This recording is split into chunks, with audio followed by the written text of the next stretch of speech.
Olá, quem está assistindo essa entrevista, estamos aqui hoje com o James Maxill, conversar um pouco sobre o pilar do autor, né? O James é especialista, trabalhou anos nessa parte de publicação e hoje ele dá assessoria para autores, para conseguirem publicar seus livros, para conseguirem criar suas histórias e também, vamos dizer assim, conseguirem posicionar sua mensagem no mercado e venderem também, se consagrarem também dentro das suas profissões e não somente criar obras de ficção. Seja muito bem-vindo, James. Tá bem? Prazer. Eu gostaria que você falasse um pouco da sua especialidade, um pouco do que te trouxe até aqui nessa parte de trabalhar com autores, envolver autores. Tá bem. Eu sou, sobretudo, um consultor de histórias. Então, quando a gente fala de autor, a impressão que a pessoa tem é que, digamos assim, é autor única e exclusivamente de romances. Né? Mas, na verdade, não. Quer dizer, consultor de histórias, eu trabalho com autores, logicamente, de romances que vão ser publicados em formato de livro, que é livro físico ou e-books atualmente, né? Exato. Ou autores, por exemplo, de peças de teatro, shows, filme, TV. Né? Ou seja, eu trabalho com histórias em geral e, sobretudo, também eu tenho trabalhado atualmente com o storytelling empresarial, que chamamos de corporate storytelling, né? Que é uma área que está se expandindo no mundo inteiro. Então, empresas ou indivíduos dentro de determinadas empresas que querem contar suas histórias. Perfeito. E como que você vê o mercado, a evolução do mercado, como era antes, no passado, essa parte de publicação, essa parte do storytelling, uma pessoa ser autor há 10, 15 anos antes, e como que você vê isso hoje aqui no Brasil? Não só no Brasil, mas no mundo. Tá? E eu uso a palavra felizmente aqui. Tá? Felizmente está cada vez mais fácil tu seres publicado, no sentido de tornares aquilo que tu escreves público. Tá? Tu podes começar de uma forma extremamente modesta, que é a autoria de um blog, onde tu expões as tuas ideias. Isso é uma forma de publicação, uma publicação eletrônica. Tu podes, se tu quiseres, escrever algo mais complexo, como um e-book com a tua coleção de contos, tá? E também publicá-los eletronicamente. Tá? Inclusive, tu podes fazer isso até ganhando algum dinheiro. Tá? Tu podes publicar, por exemplo, no Kindle da Amazon e cobrar por isso. Algumas pessoas vão lá, compram, baixam da internet e isso já te paga, digamos assim, o trabalho. Tá? Depois, nós temos a facilidade do print on demand, tá? Que são também impressão eletrônica. Tá? Então, tu tens empresas para as quais tu podes enviar o teu livro formatado e vendê-lo no formato mesmo de um livro de papel. Tá? E então, se a pessoa quiser comprar, ela vai ali, aperta um botãozinho, imediatamente aquele livro é enviado pelo correio. Isso é uma coisa maravilhosa. Então, ou seja, nunca foi tão fácil publicar um livro, tornar público um livro. Entretanto, nunca foi tão difícil se ter histórias bem contadas e bem editadas.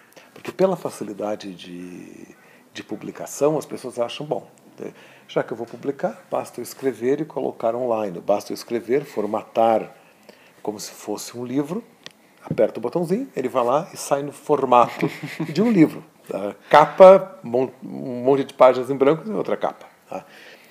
Isso complica, tá? Porque, de certa forma, presta um serviço à vaidade de alguns autores, tá? Mas presta um desserviço ao leitor. Tá? Agora, infelizmente, no outro dia eu estava no metrô de Londres e um menino dizia assim: eu nunca mais vou ler ficção científica na minha vida. Ele estava muito chateado conversando com uma outra pessoa.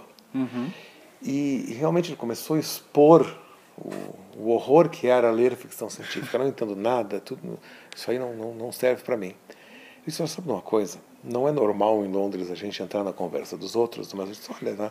Por que, meu amigo, né? Que tu nunca mais vai ler ficção científica na tua vida? Tipo assim, olha só, eu estou comprando esses livros, já gastei alguma coisa como 5 libras comprando livros, né? E olha aqui, olha umas porcarias aí, não gostei de nenhum. Tá? Eu disse, quantos tu compraste por 5 libras? Ele disse, olha, né, eu já comprei 5, porque é 99 pence cada um. Eu disse, então tá. Eu pensei assim, olha, quem está vendendo por 99, tá? Isso não deve ter muita edição na coisa. Se é algum autor assim que a gente conhece, não conhecia, ele queria um determinado assunto, foi lá, buscou e leu. Eu disse, olha, mostra para mim, né? E o menino foi elegante, assim, mostrou no e-reader dele, né, o que ele tinha comprado. Realmente, ele comprou 5 porcarias. Tá? Aí eu disse, olha, né, tu vai ter que procurar, digamos, um autor mais consagrado, tá? Ver o que as pessoas dizem a respeito disso. Tá? Aí o metrô andando, ele disse, olha, né, tem uma até que disseram, assim, a crítica está muito boa, né? Deve ter crítica aqui muito boa. Né? E aí eu fui ver a crítica. Quando eu vi a crítica, eu desconfiei que a mesma linguagem que escreveu o livro, tá, sem dúvida, escreveu pelo menos uma das críticas. E sem dúvida as outras 5 estrelas devem ter sido dadas por amigos. Mas teve assim, talvez 4, 5 pessoas dizendo que o livro era 5 estrelas. Quer dizer, nunca foi tão fácil publicar, mas também nunca foi tão fácil enganar e nunca foi tão fácil para o leitor se desiludir com a literatura, até porque é uma concorrência imensa. Tá? Ou seja, se o menino gosta de ficção científica, o que vai acontecer é que ele vai começar agora talvez a comprar jogos que envolva histórias de ficção científica, ele vai talvez ao cinema assistir ficção científica, ele vai comprar a coleção completa do Jornada nas Estrelas. Sim. Mas não vai ler. Com certeza. Já que foi traumatizado por esse autor. Foi traumatizado por esse autor. Né? Então, eu vejo assim que o caminho natural, talvez dos próximos anos, vai ser o público em geral começar a buscar algum tipo de selo de qualidade. Ou então um grande número de estrelinhas. Tá? Então, por exemplo, assim, eu pessoalmente já comprei livros de 99 pence. Tá? Não tem problema com isso.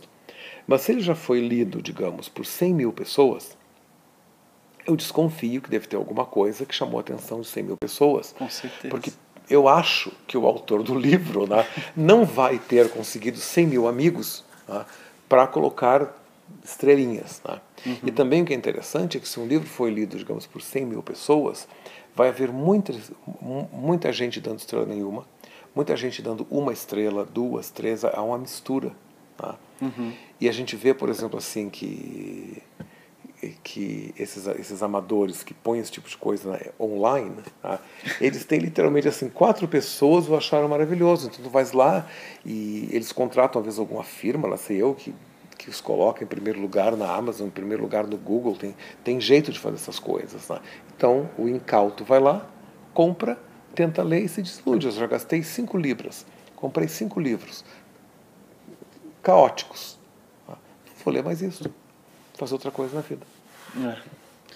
E como que você vê, por exemplo, o mercado de desenvolvimento humano, os livros técnicos, os livros sobre liderança, como que você vê esses livros sendo lançados no mercado hoje, comparado com como que era antigamente? É interessante, porque antigamente havia... é que depende, por exemplo, se você está falando, autodesenvolvimento é uma coisa, Sim. livro de liderança pode ser outra coisa. Pode ser outra coisa. Né? Porque, por exemplo, assim, nós temos manuais de liderança, tá? Que é outra coisa. Nós temos um livro técnico de administração. Tá? Mas se nós pegarmos, por exemplo, assim, livros de desenvolvimento de líderes, tá? Isso.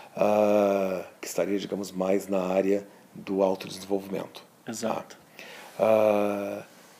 Esses livros sempre vão vender, eles sempre vão vender bem, mas eles também são vítimas, tá, da facilidade de tornar público.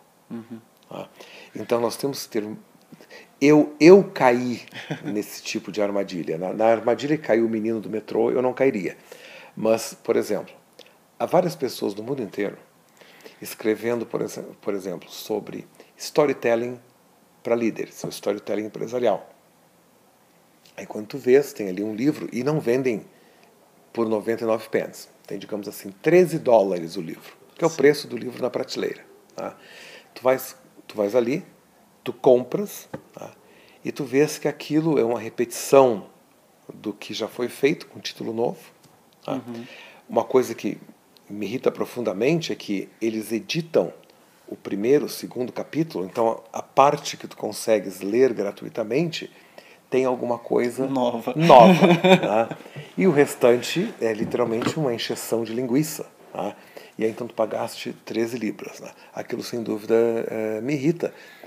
Só que, por exemplo, quem compra esse tipo de literatura não vai se dissuadir tão facilmente. Ele vai perceber que foi enganado naquele caso, né? Porque há muitos bons autores no mundo inteiro que nós sabemos que são consagrados, etc. Né? Então, isso, na área de liderança, continua vendendo muito bem. E em termos de autoajuda, a mesma coisa, um dos maiores mercados. A autoajuda é o que mais vende. Né? Eu, pessoalmente, eu não tenho o menor preconceito preconceito a respeito de um livro de autodesenvolvimento, um livro de autoajuda. Eu acho assim que, claro, depende se o livro de autoajuda, por exemplo, assim, olha, 10 dicas para tornar um rapaz que usa óculos feliz. Tá? E essas dicas, digamos assim, forem, olha, coma mais frutas, passeie uma vez por semana, sorria quando encontrar alguém na rua, eu acho ótimo, não vejo problema nenhum. Né? Agora, claro, né, se começam com determinados conceitos um tanto extremos, né, então que muitas vezes envolva superstições, ou fazer alguma coisa que beira a loucura ou a ilegalidade, aí sim, aí isto pessoalmente eu não gosto, digamos assim. Cartas do tarô para líderes do século XXI. Tá? Se estiver apenas usando os arquétipos do tarô para conversar sobre o assunto, tá ótimo, uma coisa inteligente. Né? Agora, se estiver usando, digamos, o tarô, tá, para realmente tentar gerir uma empresa, tá, eu tenho as minhas sérias dúvidas. Tá? Eu sei que tem pessoas que acreditam, eu pessoalmente tenho. Né? Ou aquele tipo, digamos assim, né? Jesus gerencia a sua empresa. Tá? Uau! Eu não sei. Né? Eu não sei se eu queria comprar daquela empresa. Tá? Agora, claro, se for um livro cristão, e a pessoa diz, olha, Jesus gerencia a minha empresa. Então ele quer dizer, com base em princípios supostamente bíblicos, né, eu gerencio a minha empresa. Tá bom, mas quem gerencia é ele. Né? Jesus certeza. É a inspiração, aí não tem problema nenhum. Né? Com certeza. Agora, se ele vai, por exemplo, assim, na outra, um mês e pouco, eu me deparei com um desses livros, né, assim, digamos, a Bíblia é que gerencia a minha empresa. Né? Eu peguei esse, meu Deus, assim, né? A primeira mulher de vida fácil que chegar no meu balcão, ela vai ser apedrejada. Né? Então, esse tipo de coisa, assim, eu acho estranho. Né? Esses extremos eu não gosto. Agora, se for algo que realmente colabore, que seja inócuo, problema nenhum. Né? É feito livro de dieta, né? Então, olha, coma mais fruta, coma menos carne, toma mais água. Então, tá ótimo. Então tá 10 passos para perder peso. Né? Agora, olha, só coma abacaxi durante 3 anos, aí eu começo a desconfiar. Eu não sei se esse tipo de livro deveria ser publicado desta forma. Né? E também quando envolve problemas psicológicos graves, etc., eu sou mais a favor de buscar um terapeuta que te ajuda do que um livro. Do que te ajude, do que simplesmente um livro, assim, né? Os 10 passos para superar depressão profunda. Né? Eu não sei. Tá? Eu acho assim, se ele estiver indo ao psiquiatra, ao terapeuta e ler o livro, não há problema. Né? Agora, se ele simplesmente ler o livro e não for ao terapeuta, né? Como curar-se do câncer comendo bolinho de farinha? Então, isso não, eu fico temeroso. Entendi. E você falou do criar um selo, alguma coisa nesse sentido para, vamos dizer assim, criar uma credibilidade no mercado de publicação e tudo mais. Hoje em dia, será que algumas editoras não seriam mais ou menos esse selo? São, claro, é óbvio. Se tu comprares um livro publicado pela Penguin online, é óbvio que é um selo. Se tu comprares pela HarperCollins, é um selo. Mas há muitas outras que não sabemos, né? Exato. Então, como que eu vou julgar, digamos assim, a qualidade de um autor só porque ele não foi publicado por uma das maiores editoras do mundo? Isso não é demérito, de repente ele tem uma coisa muito interessante, na verdade tem. Eu leio coisas publicadas por editoras menores, tá? Principalmente na área técnica, tá? Que são coisas interessantíssimas. Tá? Eu leio muito os manuais publicados pelo Writer's Store, tá? Que não é uma grande editora. E, ao mesmo tempo, na minha opinião, tem os melhores manuais de como escrever, como produzir livros do mundo. Perfeito. Aí vai realmente na questão do nicho de cada editora também. Exatamente. Mas, sem dúvida, um selo editorial ajuda. E como que você vê que o mercado hoje enxerga um autor, seja nessa área de autodesenvolvimento? Você acha que, vamos dizer assim, mesmo que ele publique um livro, por mais que seja técnico e tudo mais, mas que nem nós falamos, né, há um tempo atrás, daquela voz, você tem que ter uma voz no livro para contar aquilo, para tornar, na verdade, a história atraente para ser lida. Não precisa nem ser história, né? O livro tem que ter uma linguagem interessante. Tá? As pessoas confundem, às vezes, quando eu digo linguagem interessante, porque eles acham assim, linguagem interessante tem que ser uma linguagem informal. Tá? Não, linguagem formal é moda. Tá? Não necessariamente o mais importante. Agora, tem que ter uma linguagem consistente, eu tenho que sentir que eu estou falando com outro ser humano. Tá?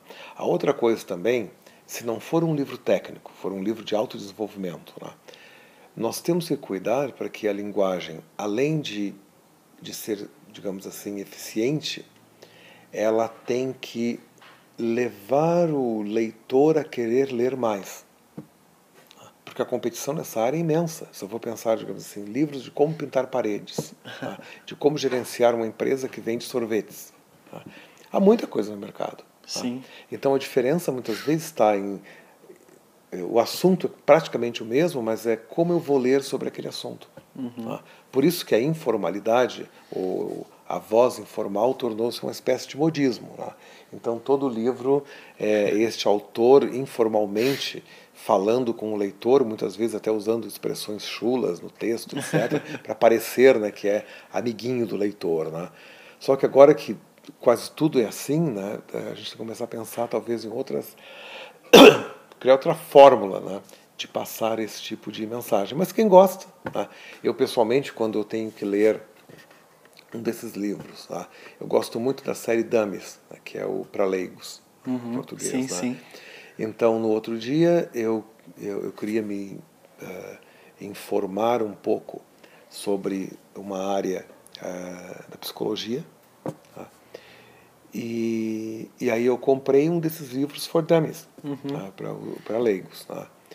Achei sensacional. Tá? Porque aquilo ali, na verdade, mostra o essencial, bem o que eu precisava saber a respeito daquilo. Tá? De outra feita, eu queria me informar sobre programação neurolinguística. Tá? Mas eu não queria, por exemplo, fazer um curso, porque não é a minha área. Tá? Mas eu queria estar bem informado, até porque é a área da maioria dos autores de autodesenvolvimento com quem eu trabalho. Tá? Então eu comprei programação neurolinguística para leigos, que na verdade foi tão interessante que depois me levou a comprar outros livros mais complexos e me levou a fazer um curso. Tá? Então no meu estúdio eu tenho um diplominha colado na parede, ou seja, o para leigos abriu uma porta para mim que de outra forma não teria aberto. Tá? Então eis um livro de autodesenvolvimento que é bem escrito, uma linguagem formal, fácil de ler. Tá?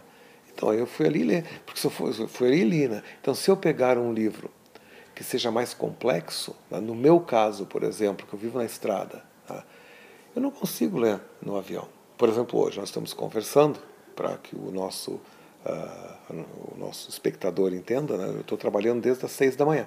Agora já são 7 da noite, já faz 12 horas mais ou menos de trabalho. Né?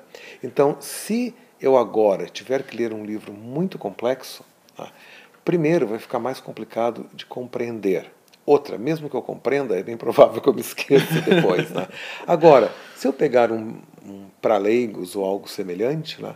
É uma maravilha, e fica fácil de eu lembrar no outro dia. Uma leitura gostosa, É né? uma leitura mais gostosa. Agora, se você quiser dormir, pega o mais Exato, complexo. pega o mais complexo. Agora, tem que ter voz, assim. O que não se pode é ter uma coisa que seja inconsistente. Né? O primeiro capítulo parece que eu estou falando com uma aeromoça, né? E no segundo capítulo a mesma aeromoça parece uma expert da Universidade de Harvard em genética, né? E aí no terceiro capítulo ela parece uma semi-analfabeta do interior da Ásia. Né? Mas que é isso? É a mesma pessoa, com que transformação é essa que ela passa, né, de capítulo a capítulo? Né? Exato. Isso, uma das coisas que eu tenho visto também é aqueles livros que, na verdade, é um compilado de outros autores. Né? Vamos dizer assim, é um tema, é um livro temático, mas cada capítulo... Antologia. Exato. Coautorias, né? Não é bem coautoria. Tem coautorias e exatamente. tem... Coautoria são os dois escrevendo sobre a mesma coisa. Exato. Né? Então, a coautoria a gente não sabe quem escreveu o quê, né, durante o livro. As antologias não, a gente sabe quem escreveu. Né? A antologia é interessante no sentido de promover o autor. Tá? Então, por exemplo, assim, tu queres colocar o teu nome no mercado, cria-se um tema. Né? Então, lá sei eu. Né? Como lavar cães às 6 horas da manhã na praça central da minha cidadezinha e fazer dinheiro com isso. Tá aí. Tá? Então eu pego 6 pessoas que lavam cães às 6 horas da manhã e fazem dinheiro com isso na cidadezinha e publico uma antologia, cada um das suas técnicas, etc. Né? Ou seja, se for uma antologia bem elaborada, bem preparada, até fica interessante. Né? Se for um Frankenstein, logicamente não fica. Aí vai depender, né? A gente tem que analisar uma a uma.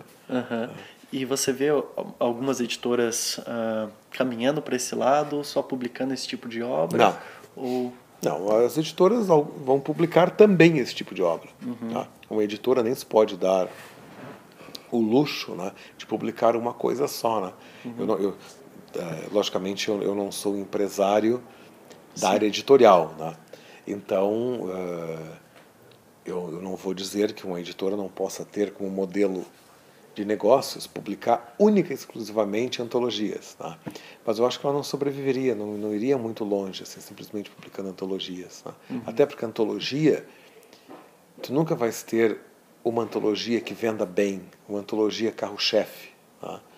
Então não, é uma coisa tópica. Tá?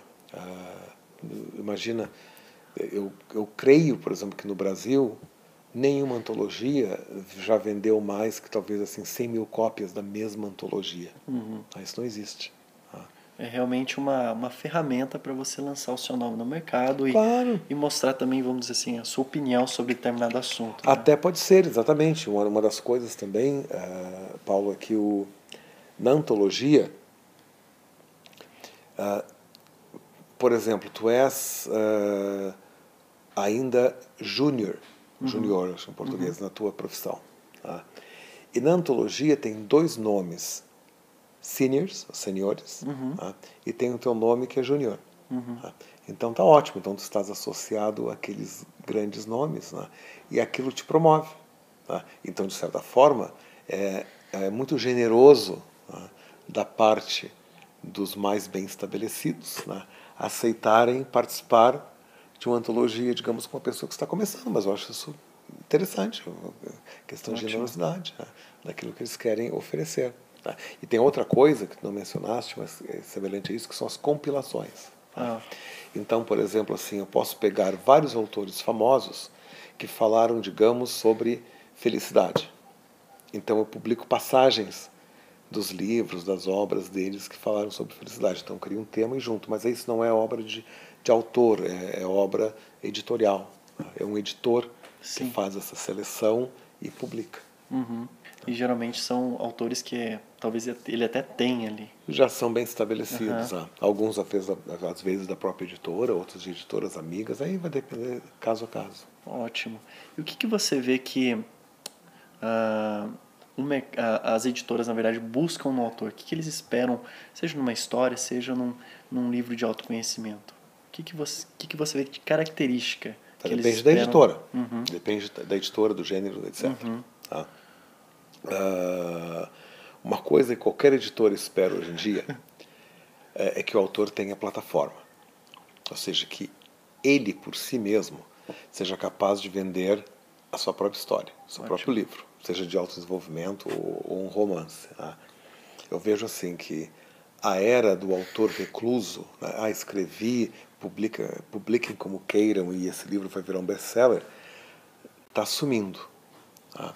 Eu vejo, eu não vou dizer todas as editoras, porque logicamente eu não conheço todas, tá? Mas digamos assim, as editoras com quem o meu estúdio trabalha, tá? Todas elas querem autores que possam auxiliar na venda do livro, ou que, se bem trabalhados, possam vir a auxiliar na venda, na venda dos livros. Tá? Então, o autor recluso, o autor histérico, o autor mal-humorado, o autor que não saberia lidar com o público, tá? Normalmente é descartado. Isso aí na grande maioria das editoras funciona assim. Eu só me incomodo com isto, Paulo, para ser honesto, quando algumas editoras, por exemplo, elas querem relacionar a aparência física do autor com aquilo que ele escreveu. Tá? Eu, pessoalmente, eu não acho isso correto, porque, por exemplo, se eu estou falando sobre este assunto, o fato de ou a minha pele, ou o meu sexo, ou a minha orientação sexual é XYZ, é totalmente irrelevante, uma vez eu consiga me comunicar. Tá? Só que eu vejo assim, autores que conseguem se comunicar e a editora diz, olha, essa história aqui é de fada, tá? E foi escrito por um homem de 66 anos. Tá? Embora ele possa sentar num palco, responder questões sobre o livro e ajudar a vender o livro, não, eu prefiro então que seja uma menina de 15 anos que tem escrito uma história muito semelhante, porque ela vai parecer uma fadinha no palco. Né? Eu entendo o lado do marketing, mas eu me sinto desconfortável. Né? Entendo. E como que... Tá, isso o autor tem que ter uma plataforma. Um segundo ponto. O autor tem que escrever razoavelmente bem. Tá? E o razoavelmente é o seguinte, cada vez mais o ser humano trabalha em equipe. Sim. E não é mais vergonha trabalhar em equipe. A gente vê, por exemplo, produzir um sapato. Tá? Duvido de dizer, o meu sapato é produzido por um sapateiro. Ainda pessoas dizem, meus ternos são sempre produzidos por aquele alfaiate. Mas está cada vez mais raro. Eu quero um terno, mesmo que eu queira um terno mais caro, eu vou a uma loja, uma boutique e compro um terno mais caro. Mas eu quero ir ao alfaiate está se tornando uma coisa rara. Né? Ter uma pessoa que produz nossos sapatos, por ali vai. Até mesmo uma pessoa que produz a nossa comida. Né? E então, trabalhar em equipe, a gente saber que há várias pessoas envolvidas no processo, isso já não é mais um problema. Então, um autor dizer assim, olha, né, o meu livro passou por um processo de revisão de história, passou por um processo de revisão de linha, tudo isso é normal. Agora, tem uma coisa que eu acho assim, que sempre cabe ao autor. Né? Se ele quer contar a história tem que ser dele. Tá? Então, ele tem que escrever bem o bastante, tá? Para que a gente possa dizer, olha, essa é a história dele. Eu vou então trabalhar um pouco a história, vou mudar isso para cá, isso vai para frente, vamos ter que trocar a linguagem aqui, isso não está consistente, aí vai depender de quanto ele quer investir até mesmo na história dele. Tá? Se ele investir bastante, é bem capaz dele ter uma história apresentável. Não há problema nenhum nisso. Né? Ele trabalha em equipe, ele é o autor intelectual da obra e uma série de outras pessoas trabalham naquela obra. Tá? Isso é uma possibilidade do mundo atual. Tá? Então, eu vejo assim, tem que ter plataforma e tem que escrever razoavelmente bem, tem que ter história. A gente tem que perceber que o storyteller, o contador da história, né, ele é um contador de histórias profissional. Porque se for outra pessoa contar a tua história, por que eu vou querer a ti? Eu vou querer outra pessoa então. Tá? Salvo as exceções. Né? Se a tua plataforma for imensa, eu posso até contratar alguém, que é muito comum. Tá? Sim. Contrata-se alguém escreve livro para ti e tu assinas. Tá? Agora, o que é interessante, por exemplo, né? E que não é que eu acho constrangedor, eu acho, na verdade, engraçadinho, vamos usar essa palavra, né? É que eu vejo, por exemplo, tá? pessoas até bem posicionadas no mercado que trabalham com o público. Tá? Então, são palestrantes e apresentadores, etc. E aí eles escrevem um livro, ou seja, alguém escreveu para eles, eles assinaram. Né? Tá? Muitas vezes eles são o autor intelectual do que está ali, só não escreveram.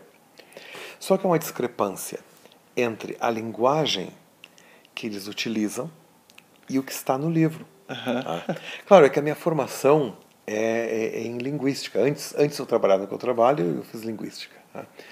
Então isso é uma coisa perceptível para mim. Eu percebo na hora, né? Como assim? É que o que está no livro não é a mesma pessoa. Salta aos olhos, né?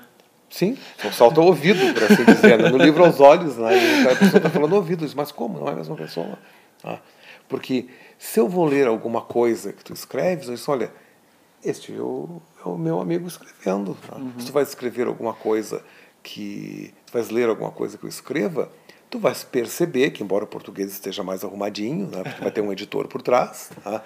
Tu vais ver perfeitamente que os exemplos são as minhas bobagens, o meu jeito de falar, o meu comprimento de sentenças, a minha escolha lexical, a minha sintaxe óbvia, tá?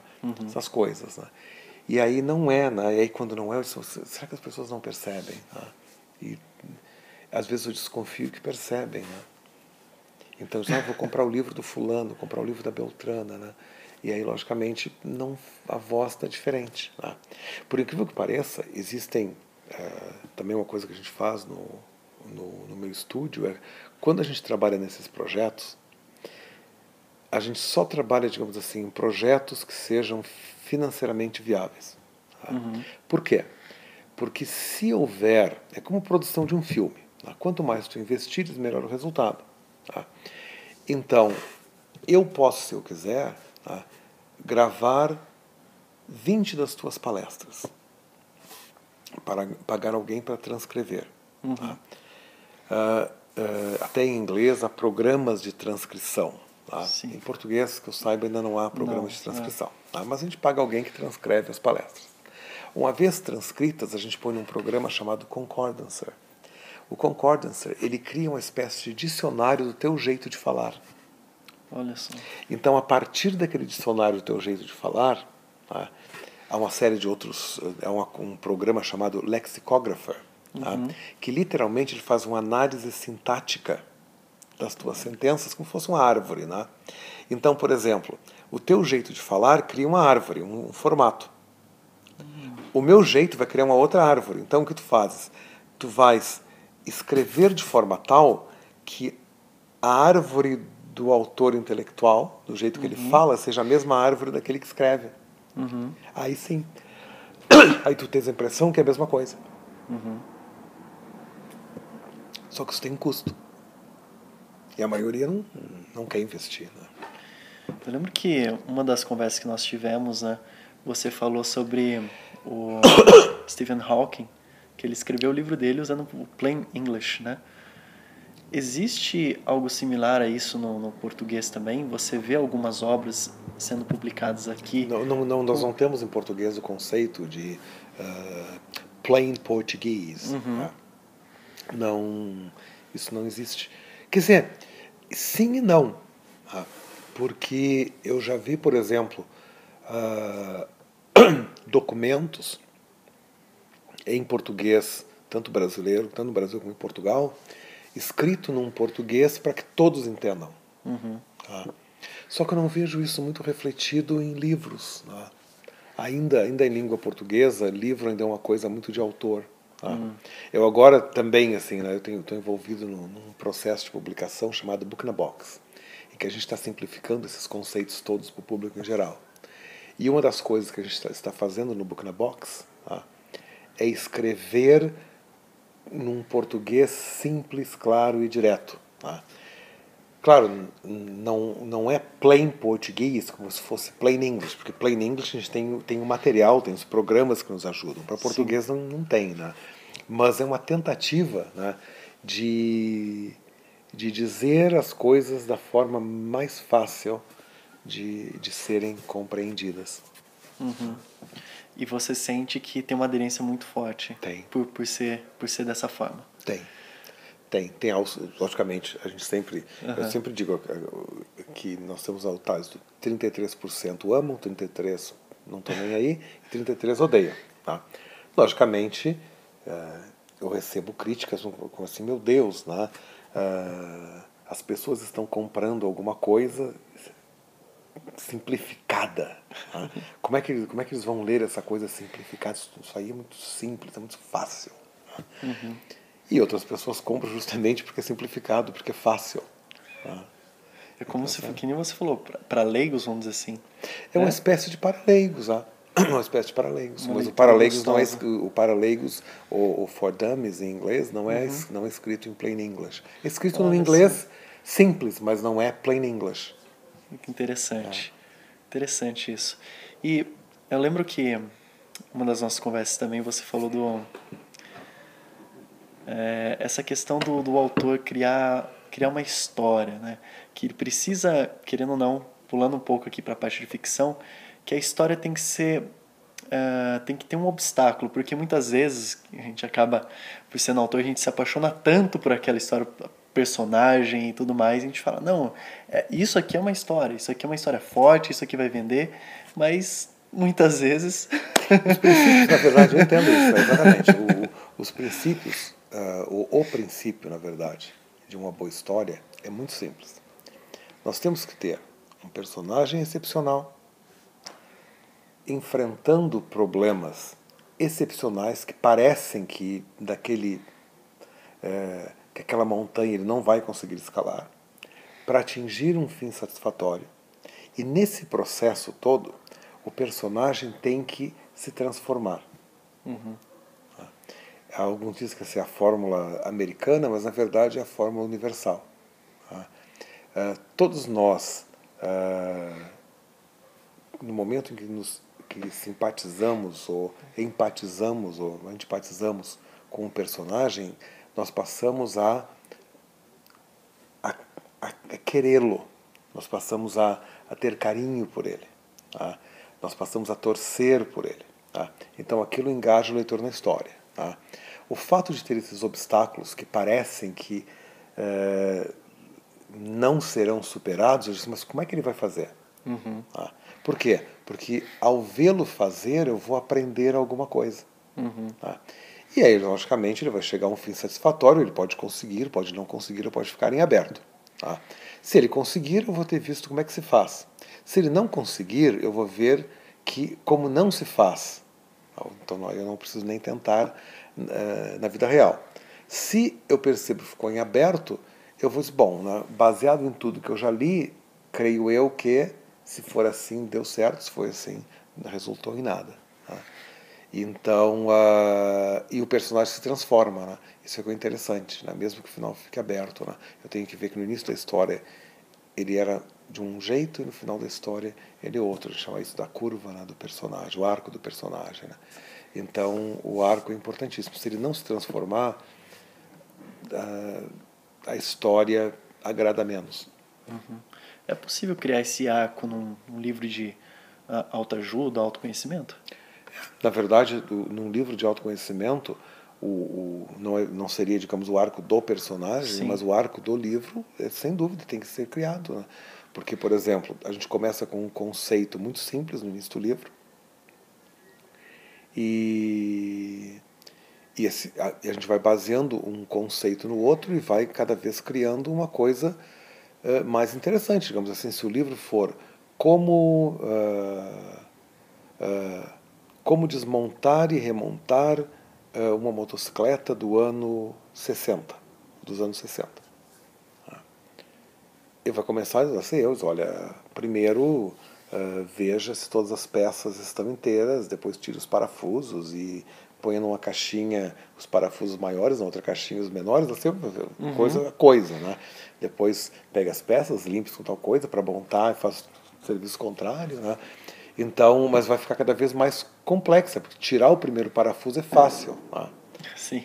Mas vai chegar uma hora que ele vai ter que remontar, limpar, etc., examinar, que vai ficar cada vez mais complexo. Então, isso é totalmente possível. Olha, como entender o funcionamento de uma nave espacial? Se eu começar pelo fim, eu não vou entender o funcionamento de uma nave espacial. Se eu começar pelo mais simples, eu vou. Então, há uma espécie de gradação, né? Há um arco, né? Que cada vez... num livro de autodesenvolvimento, de certa forma, o leitor acaba sendo uma espécie de personagem, né? Então, no início, eu sou uma pessoa que não entendo nada de naves espaciais, e no final, eu sou uma pessoa que entendo um pouco mais, né? Então, de certa forma, eu me transformei porque vou ser mais capaz, digamos, de montar uma nave espacial no meu jardim para mandar o meu cão para as nuvens. Exato. E uma coisa interessante que você falou logo no começo da conversa que é bem isso mesmo. A pessoa acha que pela facilidade de escrever, vamos dizer assim, sentar, agora eu vou sentar na frente do meu notebook, vou escrever um livro. Consegue. E muitas vezes ela acha assim, vou escrever por instinto. É o tipo de coisa assim, eu disse, olha, eu vou fazer uma cirurgia plástica por instinto, né? Eu vou consertar os teus dentes por instinto, né? Eu vou construir um edifício de 4 andares por instinto, né? O grande problema, né, é que as pessoas acham assim que na arte não há técnicas, que na arte assim, eu vou lá por instinto e dá certo, né? E pode ser um problema. Eu não tenho nada contra pessoas que constroem um edifício de 4 andares por instinto. Até eu acho assim, 4 andares por instinto me parece razoável, né? Agora, se eu tiver que morar no 25º andar de um edifício de 40 andares construído por instinto, né, eu não sei se eu compraria um apartamento. Né? Eu não sou contra a operação plástica, não fiz nenhuma ainda. Né? Mas no outro dia eu brincava com uma amiga minha, que eu estou me esforçando para perder peso. Eu disse, olha, se até o ano que vem eu perder 10 quilos, tá? No meu 58º aniversário eu vou fazer uma cirurgia plástica, tirar, né? E agora eu vou procurar uma pessoa, um especialista, alguém que conheça essas técnicas, né? Com certeza. Do contrário, eu não vou, digamos, ao meu quarto, pego uma navalha e no espelho eu vou cortar as minhas pelancas. Vai ser um problema, né? Então não dá. Estamos falando de jogos mortais aqui, né? Exatamente. Né? E aí eu não sei porquê, quando a pessoa se depara, digamos, com literatura, com música, né? Eu canto, né? E a gente ouve, aí ela diz, mas o fulano fez sucesso e nunca estudou música, não entendia disso, olha como canta, né? Então, normalmente, assim, o amador, ele sempre se pega nas exceções, né? Diz assim, né? Olha só, né? Beethoven já nasceu sabendo tais coisas, etc. Sim, querido, lá sei eu, em centenas de anos, meia dúzia de pessoas. Né? E o fulano escreveu um livro por instinto e foi publicado. Ótimo. Quantos outros foram publicados nos últimos 5 anos? Ninguém. Quantos livros foram publicados nos últimos 5 anos? 5 milhões, ótimo. E um foi. Um em 5 milhões eu tirar na loteria. Então, a pessoa, assim, ela se pega na exceção. E ela deveria se pegar justamente no que acontece no dia a dia. Né? Se uma pessoa escreve um livro, se ela tem vontade de ser publicada e ela escreve alguma coisa de que o mercado precisa, as chances de ser publicadas são muito maiores. Uhum. Agora, se ela vai escrever uma coisa que o mercado não precisa, não quer nem saber, logicamente as chances de ser publicadas são menores. E ainda se isso for escrito de forma instintiva, e muitas vezes a gente tem a impressão que não tem pé nem cabeça, é alternativo demais, ninguém vai querer publicar. E aí, se fizer uma autopublicação, a gente vai ver assim que dos 30 mil livros publicados, digamos, ao ano na América Latina, nenhum faz sucesso.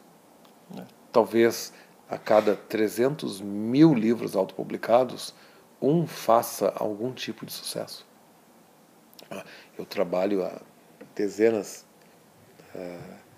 várias dezenas de anos nessa área, né?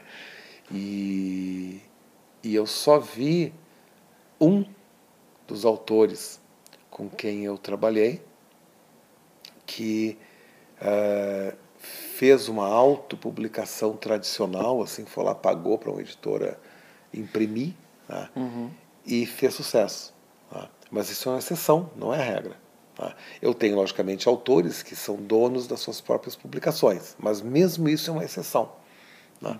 Nesses anos todos eu vi 2 e um deles realmente faz sucesso. Assim, ele consegue o dinheiro de volta e tem lucro. Né?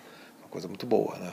Mas isso tudo são as exceções. E as outras dezenas, as centenas de autores com quem eu lido, eles só fazem sucesso via, de certa forma, uma editora tradicional.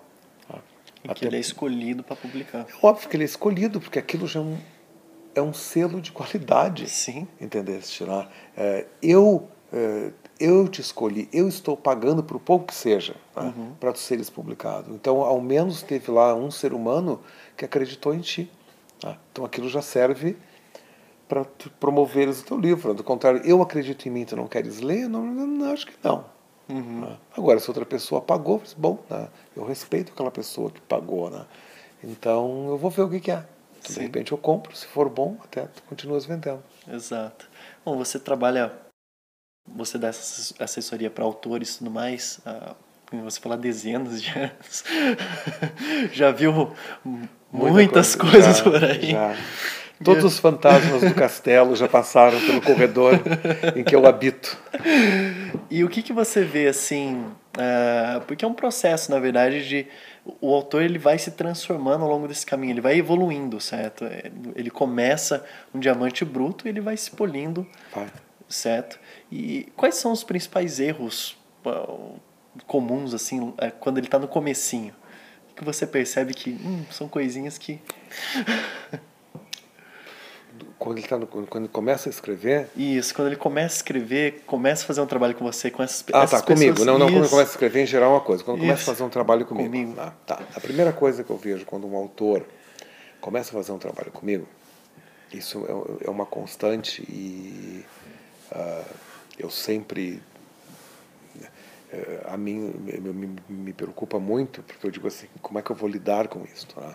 Sim. No geral, até acho que eu lido razoavelmente bem com isso. É que o autor vem com um sonho. Tá? E normalmente o sonho é que eu vou validar aquilo que ele produziu. Então ele tem um sonho da validação. Diz, olha, né? Tá vendo? Agora eles me contratam para 52 horas de consultoria em geral. Então, às vezes, na primeira hora, eles dizem assim, né? Não, assim, olha, até eu já tenho, assim, mais 4 histórias. Eu tenho certeza, assim, né, que a gente vai poder trabalhar nessas 52 horas. Tá? Eu não tenho uma bola de cristal. Então, eu não sei quem é que diz, tá, que isso não vai ser possível. Tá? Agora, a experiência, tá, me mostra o contrário. Tá? Quando a gente começa a trabalhar com a história, primeira coisa, assim, se o autor já tem a história escrita, ele vai ter que desmontar aquela história e remontá-la escrevendo. Não é nem, digamos assim, muitas vezes a disciplina do autor ou o tempo, mas é quão rapidamente tu consegues digitar alguma coisa. E normalmente esses autores que já têm o texto pronto, eles nunca têm um texto de 40 mil palavras pronto. Eles têm um texto que já excede 250 mil palavras. Nossa! Isso daria, sem dúvida, 3 romances, praticamente. Aí eles já têm 2 Nicholas Sparks num livro só. Tá? E, então imagina assim, se tiveres, vou ser mais modesto aqui, digamos 150 mil palavras. Tá? Quantas palavras consegues, digamos, digitar por minuto? Digamos 300. Eu não estou com a calculadora aqui, tá? Mas tu vê que só redigitar, tá, essas 150 mil palavras já vai dar muitas horas de trabalho. Com certeza. Nós vamos ter que ler essas 150 mil palavras, porque sem ler nós não temos como retirar. Tá? Então, digamos assim,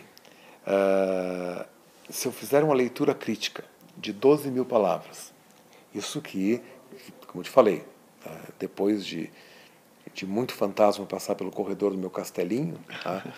eu até leio e passo algumas observações, faço uma leitura crítica com uma certa velocidade. Tá? Mas, por exemplo, eu acho que eu não consigo, tá? Exceder 3.000 palavras por hora se eu tiver que ler e comentar. Tá? Eu sei que algum autor meu lendo essa entrevista fez, mas James, né? No meu caso, tu conseguiste dizer 6.000 palavras por hora e marcaste. Mas é diferente. Tá? Isso eu já conheço o autor, já li aquilo dezenas de vezes, então eu posso só focar naquilo que realmente está diferente da outra versão, etc. Tá? Mas se for uma pessoa assim, que venha e é a primeira sessão comigo, tá? Eu vou ter que ler 150.000 palavras.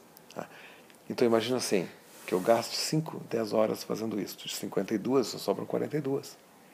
Tá? Aí ele vai ter que desmontar esse negócio. Nossa. Na hora de desmontar, para fazer o desmonte de 150.000 palavras, tá? Ele vai ter que gastar horas e horas em casa, mas depois algumas horas comigo para a gente ver como é que ele trabalhou esse desmonte. Aí ele tem que remontar de uma forma coerente. Tá? E para remontar, tá, tem duas formas de observar. Ou eu posso fazer por um processo que em inglês a gente chama de sampling, que é a amostragem. Tá? Então eu vejo a amostragem. Se eu vou pegar, digamos, dos 40 capítulos que ele escreveu, apenas 10, tá? Para ver se estão bem montados. Se eu vou pegando e todos eles estão bem montados, não tem problema nenhum. Possivelmente os outros 30 restantes estão também. É uma bela de uma amostragem, eu fico meio em paz. Entretanto, tá, eu leio o primeiro, até que está razoável. Tá, passou. Leio o segundo, está uma atrocidade. Como é que eu vou fazer a amostragem de mais quantos? Se eu ler 10, 5 estiverem bons, 5 estiverem ruins, a única saída é ler tudo. Ou seja... As 52 horas já voaram pela janela rumo ao infinito. Então isso que eu vejo, assim, é as pessoas acharem que um processo que é totalmente possível, um processo que na verdade ele não é difícil, ele é prazeroso. Tá? Agora ele é oneroso em termos de tempo. Tá? Eu vejo assim, o autor aspirante, tá? Ele às vezes não tem senso, tá, da realidade do que é escrever um texto profissional, do que é produzir um livro, tá, que vai fazer o mínimo de sucesso. Eu tenho até uma visão meio romântica, né? Eu preciso Totalmente fazer romântica. um retiro, tomar um vinho, sentar com o Totalmente meu romântica. laptop no alto da Totalmente. montanha, vendo aquela paisagem, eu vou escrever meu texto. Claro. Exatamente. Totalmente romântica. Não, até salvas exceções, isso pode ser, né, pode acontecer, mas no dia a dia isso não acontece. Tá? Nós temos que produzir alguma coisa que seja factível, como eu disse assim, algo que as editoras estejam procurando. Então aí sim, tu vais lá, tu és publicado, uma editora investe, até uma editora pode investir em edição, em pessoas que te ajudem a produzir alguma coisa melhor. Aí tu produz a primeira obra com a tua voz, com a tua história, né, etc. Aí tu corres para produzir a segunda. Então de tanto fazer, aprende a fazer. Tá? E isso não é muito diferente do cirurgião plástico de que eu te falava antes. Tá? A primeira operação plástica dele, tenho certeza que não vai ser tão boa quanto a 104ª. A 104ª vai ser melhor. Com certeza. É só, eu pessoalmente eu não entendo disso, mas amigos meus dentistas, tá? Que fazem restauração de dentes, etc., ou implantes, tá? E eles dizem para mim, olha, tá? A minha primeira restauração foi um horror, né? Porque mesmo com toda a prática, a mão sempre treme, o cliente está pagando pela primeira vez, é um terror aquilo, né? 2.324 restaurações depois, né, ele está ouvindo o rádio e fica absolutamente perfeito. Automatiza. É a mesma coisa que escreve. Né? Isso aí é assim mesmo. Né? Quando raramente, digamos, autores brasileiros visitam um estúdio no Reino Unido, mas eu tenho tido a honra de alguns irem visitar. Né? E uma coisa que eles acham muito estranho, né, é a velocidade com que as coisas são feitas. Né? Eles, meu Deus, vocês produziram uma história infanto-juvenil deste tamanho em, lá sei eu, 9 dias. Vocês conseguiram produzir, digamos, o draft, que é o rascunho, né, de um romance feminino em um dia de trabalho. É o grupo. Tá? É o efeito do grupo. É o efeito grupo. Nós vamos lá, olha, um faz, o outro passa, já as estruturas estão prontas, né? A gente já sabe exatamente o que a editora está desejando, então aquilo já é incorporado na história. Né? Hoje em dia a gente pode fazer isso também, algumas editoras pedem para colocar o que a gente chama product placement. Então é merchandising. Eles olham, então eu quero colocar esse laptop, quero colocar essa marca de água mineral. Tá? Então tudo aquilo já está planejado, a gente já sabe de tantas páginas. Implanta-se tal coisa, põe-se em tal lugar, esse é o cenário, quem está pagando pelo hotel lá onde o casal se encontra é tal, então tem que colocar ali fotografias, faz favor, né? Muitas vezes a gente olha uma fotografia panorâmica que faz com qualquer câmera, com celular se faz, tá? E aí se põe o panorâmico, a gente imprime a fotografia panorâmica, cola na parede para poder ver a cena, marca um xizinho onde a cena acontece, o movimento dos personagens, né? Tudo aquilo é rápido. E a prática, né? Claro, e a prática.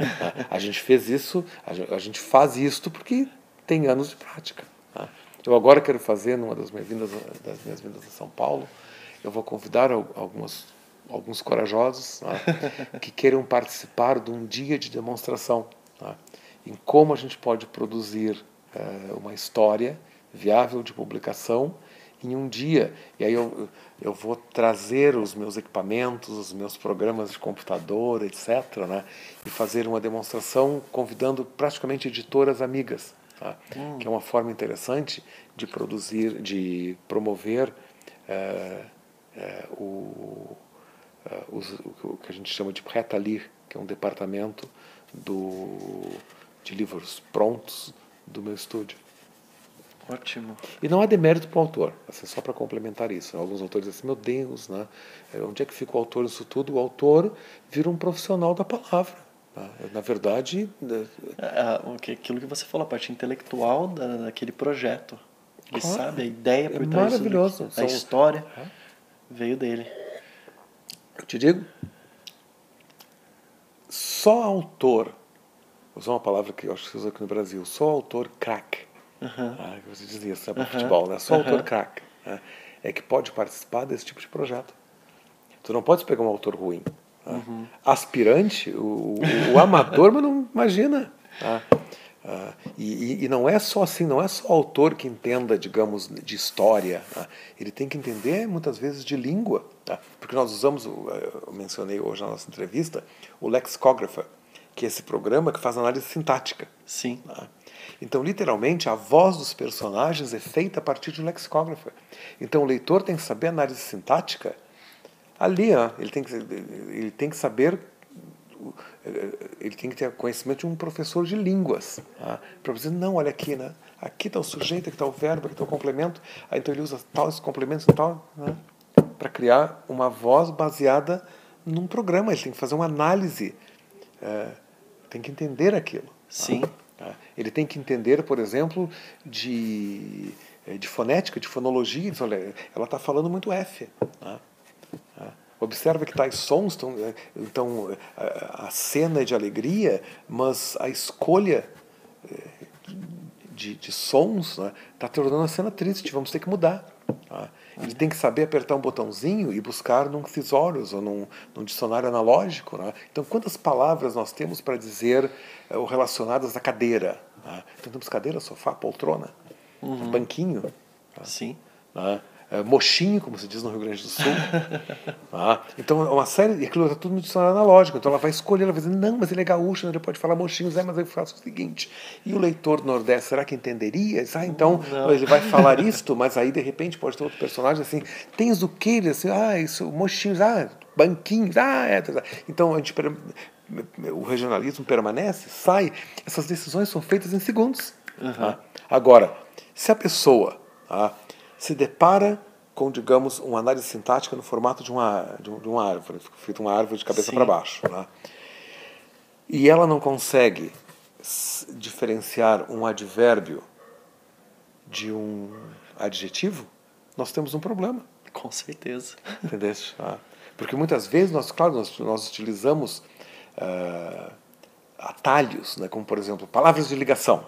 A gente sabe qual é a palavra de ligação. Então, em vez da gente pensar, digamos assim, uma conjunção, em literatura, a ligação pode ser feita de outras formas. Né? Então, eu posso usar, às vezes, um advérbio para ligar, posso usar uma repetição de palavras, uma série de técnicas. Né? Sim. Mas se nós estamos trabalhando em pessoas que entendam da coisa, né? Diz assim, olha, aqui faltou a transição. Então tá. Tá?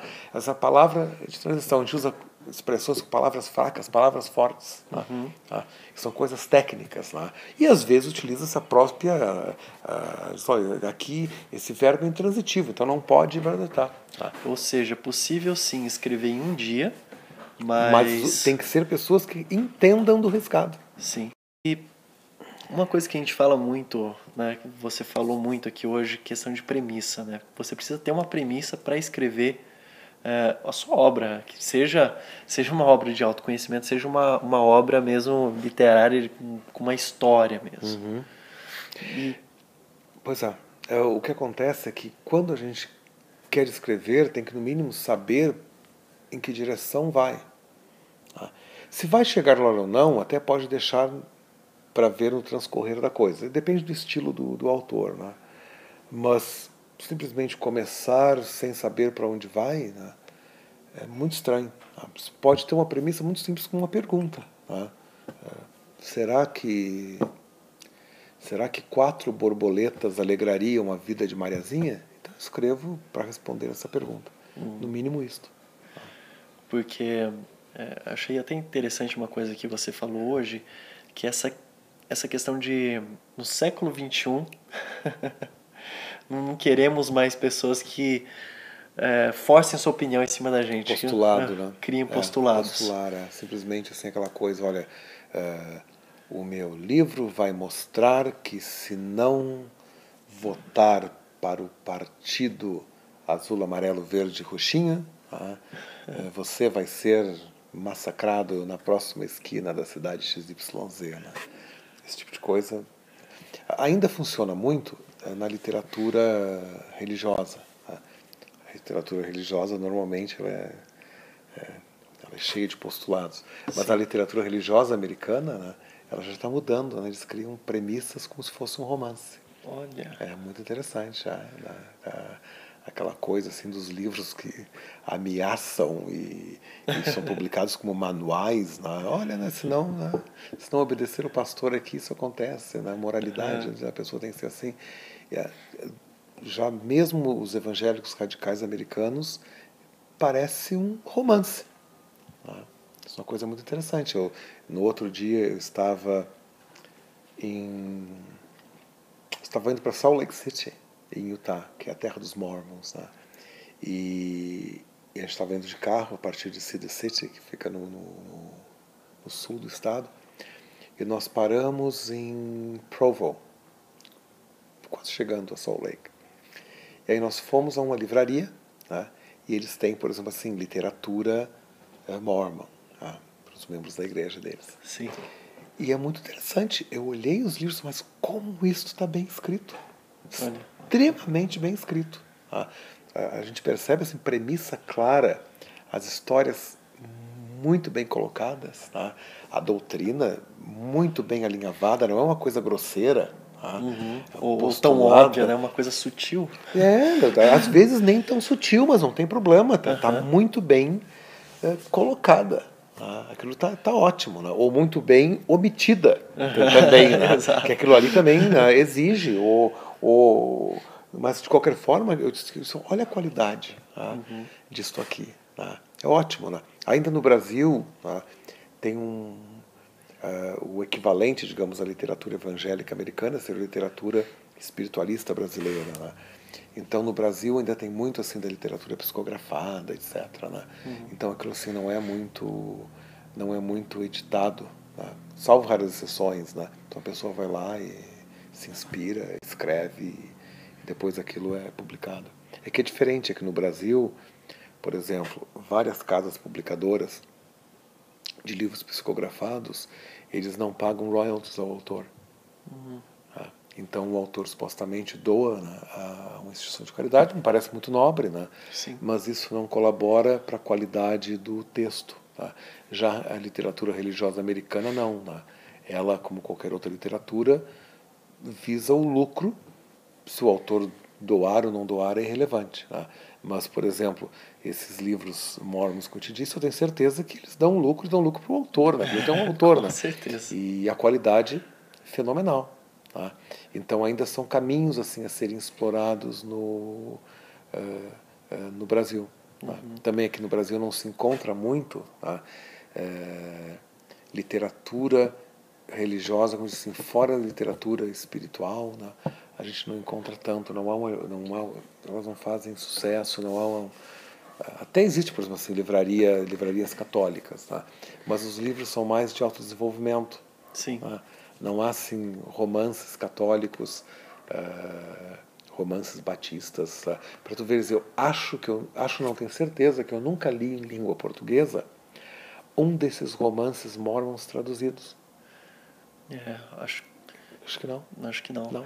Os únicos que eu vejo aqui cristãos publicados são aquela igreja americana Sherwood. Que eu não conheço também. Então, Mas eu acredito que essa publicação só veio porque eles criaram 3 filmes e os filmes foram trazidos para cá. Teve uma, vamos dizer assim, uma aceitação e aí trouxeram os o livros livro. também, traduziram os livros, exatamente. Né? Quer dizer, esse tipo de coisa, a criação de uma premissa básica, de um texto que tenha uma finalidade, tá? É uma coisa que aos poucos vai afetando todo tipo de literatura. Tá? Aquela coisa, escrevo como quero, e leiam-me quem quiser, normalmente a resposta então ninguém vai te ler. Ninguém vai te ler. Né, autores egocêntricos, né? Não sei se é egocêntrico, para mim são iludidos. Tá? Ou até mesmo querem contar uma história só o lado bom e não, vamos dizer assim, omitir as partes ruins, o que levou ele naquela transformação, naquela evolução. Ou só realmente contar a parte boa.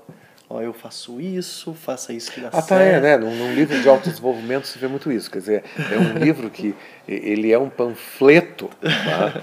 De propaganda pessoal. Exato. Tá? Olha como eu sou bom, né? E as pessoas desconfiam disto, né? Até porque a gente sabe que se a gente consegue ser eficaz no que faz 51% das vezes, né? Já estamos muito bem, thank you very much. Tá? Mas aquela coisa assim, se eu disser assim, olha, 100% do que eu faço, tá? Está certo, dá certo, né? O que eu toco vira ouro sempre, né? A gente começa a desconfiar que há alguma coisa, né, que está errada. É semelhante ao ser humano dizer assim, eu sempre sou feliz, né? Eu estou sempre com dinheiro no bolso, eu sempre escrevo uma coisa que todos querem ler, né? As minhas mensagens são sempre aceitas por todos. Isso é... Sim. Postulados. Postulados, exatamente. Eu já tive, por exemplo, autores, principalmente nessa área de autodesenvolvimento, né, que eu digo assim, olha, né, tu vais ter, digamos que alterar isso aqui, porque não está fazendo sentido. Mas também não tem problema, porque todos que me ouvem adoram o que eu faço. Uau! Olha, para mim, assim, se 1/3 de quem está comigo, né, mais ou menos gosta do que eu faço, eu já me dou por satisfeito. Mas, sem dúvida, pessoas que têm esse ego, né, que precisa de 2 cadeiras, né, uma para ela, outra para o ego. Né? Então, eu tenho uma amiga minha, um agente literária, né, que ela diz assim que quando um desses autores de autodesenvolvimento senta no escritório com ela, tá, e ela diz assim, não, querido, não senta na cadeira, senta no sofá, tá, e bem no meio, porque do contrário, ele ocupa 30 centímetros e depois o ego ocupa os 2 metros de sofá, né? E olha, é um problema. Normalmente, assim, até se a pessoa for famosa, tiver uma boa plataforma, se publica, né? Do contrário, é desgastante. Publicar uma Murro em pessoa... ponta de faca. Não, eu acho constrangedor às vezes, assim, né? E existem muitas autopublicações dessa forma, né? Não, mas a autopublicação não tem problema. Nesse ponto eu sou a favor do egomaniac, não sei essa palavra em português, do ego maníaco, né? Se autopublicar. Não tem problema com isso. Quer dizer, ele quer fazer um panfleto sobre si mesmo e vai lá e autopublica. Não tem problema. Não sei eu. No meu site eu digo que eu sou bacaninha. Eu não tenho problema com isso. Exato. Mas agora, né, eu escrever alguma coisa, né, que supostamente vai ser de benefício para outra pessoa, tá? E digamos assim, usar isto para me autopromover, para fazer propaganda, né? Eu sei uma coisa, eu sei que os Estados Unidos, o americano usa o que a gente chama de scare tactics, que é a tática do medo, a tática do olha como eu sou especial, é isso que em mim vai fazer com que tu me compres. Tá? Você às vezes beira o mau gosto. Tá? Exato. E outras vezes não é nem o mau gosto, às vezes beira a inocência, ou talvez até mesmo uma infantilidade, né? Eu me comovo, na verdade, eu não me irrito, nem acho tão engraçado, né? Eu me entristeço, na verdade, né? Quando eu vejo isto, né? Uma pessoa dizendo, olha, Ana, lá sei eu, né? Dê 3 baques aqui e aperte não sei onde, você vai me ver feliz se você comprar os 3 filmezinhos, não sei o que, né? É uma prática de mercado, entendeu? É uma prática, que nem você falou. Às vezes a pessoa vê que esse livro vai trazer essa pessoa até mim, e depois disso ela vai assistir uma palestra, vai me comprar um treinamento, ou vai fazer algo nesse sentido e pronto, né? Mas tudo começou com um livrinho. É interessante assim, Paulo, porque eu não vejo problema. Sim. Tá? Eu não vejo problema. O que eu vejo, por exemplo, assim, é quem faz acreditar nisto. Porque, por exemplo, eu trabalho justamente, né, mudando muitas vezes a história das pessoas para que eles atinjam esses objetivos. E parte dessa história pode até ser, digamos assim, criar um manualzinho que vai ser o livro que vai promover a pessoa, a palestra, o trabalho dele. Eu não tenho problema com isso. Eu só fico preocupado ou entristecido quando a pessoa acredita nisto. Entendi. Entendeste? Porque ela tem que entender, não, eu estou fazendo isso parte de um processo de marketing, né? Sim. Isto é propaganda. Né? Mas a pessoa tem que entender que isto é artificial. Só isto. Né? É fácil. Né? Eu não teria problema, eu nunca fiz um panfleto a meu respeito. Né? Até estamos pensando em fazer alguma coisa para congressos no Brasil no fim deste ano. Quer dizer, isso prova que eu não tenho preconceito mesmo. Tá? Entretanto, no momento que eu fizer um panfleto, tá, para promover o meu trabalho, o trabalho do meu estúdio, etc., né, eu sei que o panfleto é uma abstração do que eu faço. Exato. Entendeste, né? Se o panfleto vai me mostrar sorrindo, não significa que eu amanheço pela manhã com aquela cara. Exato. Entendeste? Assim, Questão ao autor se iludir com isso. Exatamente. Aí sim, ele distorce a realidade. Né? É aquele que acha assim, eu posso agora maltratar o editor porque, afinal de contas, eu estou vendendo bem. Não, está vendendo bem este livro agora. Exato. O próximo pode não vender e o editor não te querer mais. Né? Até porque o mercado é muito dinâmico. Exato. Né? Tu pisas no meu pé, vem o outro menino com um livro parecido com o teu. Pronto. Tchau pra ti. E vem um outro. Pronto. E como que é o seu trabalho? Eu sei que você faz assessorias, né? Você faz essas consultorias pessoais para autores, mas também você dá treinamentos. como que funciona Treinamento em várias áreas, quer dizer, Isso. treinamento para autores, para storytellers. Isso, eu queria saber quais são esses treinamentos para quem estiver assistindo, estiver interessado em... Está bem. Eu normalmente tenho 5 tipos de treinamentos. Tá? Um deles eu chamo de write-in. O write-in é treinamento de desenvolvimento de autores. Tá? Então, write-in para desenvolver autores, eu tenho o nível 1, que são justamente os autores que querem começar a se profissionalizar. Se profissionalizarem, vai até o nível 3. Tá? Onde a gente passa, digamos assim, os princípios básicos de produzir um bom texto de literatura comercial. Como eu te disse, um texto que seja, no mínimo, possível editar. Ótimo. Então, isso é o propósito dos treinamentos write-in. O write-in, felizmente, eu tenho tido a experiência de realizar em várias partes do Brasil, Estados Unidos, Espanha, Portugal. Agora, na verdade, em Portugal está muito interessante. Em novembro, agora, eu tenho um que aparentemente vai ser imenso. Que ótimo. São coisas maravilhosas. Então, o write-in é uma coisa que... agora tem um em Boston, na outra semana que vem. Isso eu só acho maravilhoso, o desenvolvimento desses autores que são aspirantes, que querem se profissionalizar em 3 níveis. Depois eu tenho um segundo nível, um segundo treinamento, que são os treinamentos de storytelling. Então, os treinamentos de storytelling eu criei o que eu chamo de storytelling groups. Então, são grupos que eu formei em várias partes do mundo, em que as pessoas estão vindo para aprender técnicas de storytelling corporativo.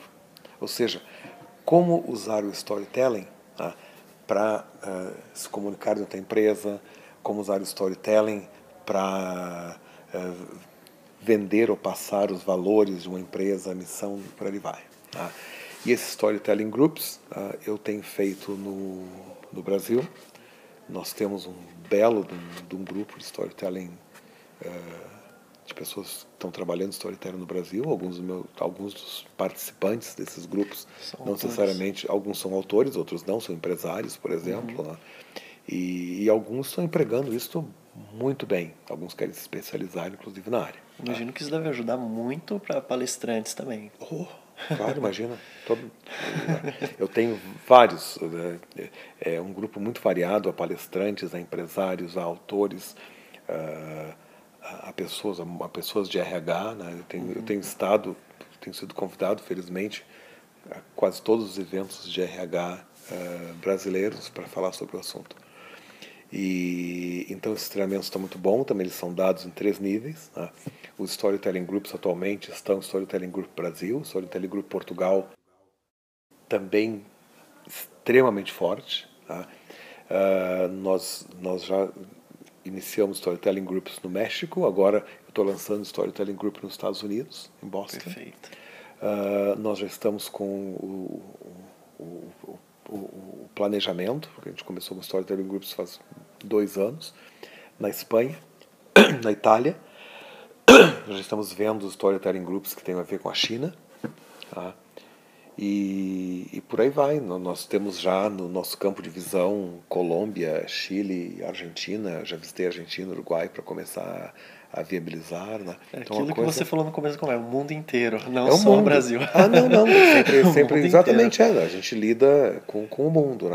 Então os storytelling groups está realmente se expandindo, são os treinamentos para quem quer fazer isso. Outro tipo de treinamento são os seminários que a gente tem chamado de despertar, storytelling despertar. São para aquelas pessoas que queiram escrever livros de autodesenvolvimento, que diferem um pouco difere do write-in, que são mais autores que queiram produzir romance, história, ficção, entendi. etc. São pessoas que querem simplesmente montar um texto de autodesenvolvimento, um texto de autoajuda. Então, é uma coisa um pouco mais simplificada. Depois, eu tenho também dado treinamentos, que são seminários corporativos. Então, isso são dos grandes eventos de RH, em que eu tenho mostrado, basicamente, como funcionam as histórias, ou como funciona o storytelling. Tá? E um quinto tipo de treinamento, que na verdade estou começando a partir de outubro agora, que a gente chama de Story Therapy, que significa assim, como mudar a tua vida através de histórias. Tá? Olha, que ótimo. Então nós vamos trabalhar, são treinamentos, são, digamos assim, sessões de desenvolvimento, para não usar a palavra treinamento aqui, né? Porque a gente não tem como treinar uma pessoa a mudar a sua própria vida. Né? Mas nós vamos fazer com que as pessoas vejam, entendam, aceitem as suas próprias histórias, tá? Vejam quais são, possam mudar a interpretação delas, e ao mudar a interpretação, eles mudam a própria vida, mudam a realidade atual. E porque muitas vezes nós sofremos hoje por uma história mal interpretada no passado. Então, se nós entendemos como funcionam as histórias, como podemos reinterpretá-las, né, isso vai ajudar o nosso presente. Né? Então, agora eu vou começar em outubro com esses seminários que a gente chama em inglês de Story Therapy, que é muito interessante. Né? E o Story Therapy a gente também quer expandir para sessões individuais, né? Porque as pessoas às vezes têm histórias complicadas e elas não estão conseguindo juntar os pontos daquela história. Né? Então, a gente alinha, a gente chama em inglês criar um line-up. A gente faz um alinhamento daquela história. Né? E ao alinhar aquela história, assim, mais claro, por que eu nunca pensei nisto desta forma? Né? E naquele momento ela desperta. Né? Então são esses os treinamentos que eu trabalho. Né? E para alguns também a gente trabalha, não eu pessoalmente, mas a minha equipe, com treinamentos que a gente chama de Book na Box. Né? Que são para autores jovens, aspirantes, né, e que, logicamente, não teriam condições financeiras, a princípio, né, de participar de um grande evento. Por exemplo, como hoje, temos uma série de profissionais, né, e todos eles investiram uma quantidade razoável para estar comigo. Então, eu tenho os meus consultores, que quem quiser investir 10 vezes menos, porque logicamente não teria condições, tem acesso a boa parte, tá? Só que não através da minha pessoa, mas através dos meus consultores. Né? Tem sido muito interessante, que todos eles têm trabalhado, recebido convites e estão se formando. Parabéns. Né? Isso é uma coisa que funciona. E o que você teria, só para acrescentar então para os nossos espectadores, sobre esse pilar do autor, quem estiver aspirando realmente a escrever o seu próprio livro, o que você teria? Eu vejo assim, quem quiser escrever o próprio livro, e principalmente o autor profissional, não o autor profissional, mas o profissional de qualquer área que queira se tornar autor de alguma coisa, tá? Ele tem que fazer isso uma espécie de plano de negócio. Tá? Ele tem que investir na formação. Não estou dizendo investir comigo. Investir na formação pode ser simplesmente vai lá e compra os livros na Amazon. Tá? Ele pode assistir, participar de treinamentos como esse. Não precisa participar do meu. Tá? Várias partes do mundo há treinamentos. Se as pessoas forem fluentes em língua inglesa, há treinamentos americanos maravilhosos. Há treinamentos alemães, há treinamentos franceses e por ali vai, né? Não tem problema nenhum. Tá? Então, assim, eu não quero que isso pareça uma propaganda minha. Eu quero, assim, a pessoa tem que fazer um plano de negócio em que ela invista e ela veja, olha, eu vou investir tanto para me formar, para ser capaz de fazer tal coisa e fazer. Se profissionalizar, se profissionalizar, exatamente, né? Porque eu vejo assim que se não se profissionalizar, se tu não te profissionalizares, o teu concorrente vai se profissionalizar, então tu não tens muita escolha. Tá? Aquela coisa assim, há uma expressão em português que é empurrar com a barriga. Tá? Então, há coisas que não dá mais para empurrar com a barriga. Tá? Porque se não fizeres, o teu concorrente faz. Com certeza. Eu vejo isso, por exemplo, não só para os autores, o pilar do autor, mas o pilar da empresa. A empresa diz assim, eu não preciso investir em storytelling. Tá bem. Mas o teu concorrente está investindo em storytelling. Pois é. E aí? Aquele que vem para o teu mercado já faz 10 anos que trabalha com princípios de storytelling. E aí? Então isso é importante, quer dizer, nós estamos vivendo numa era em que Está cada vez mais fácil, como eu disse, para o amador se mostrar, tá? Mas está cada vez mais difícil para esse amador que se mostre não passar, não se expor ao ridículo. Exato. Entendeu?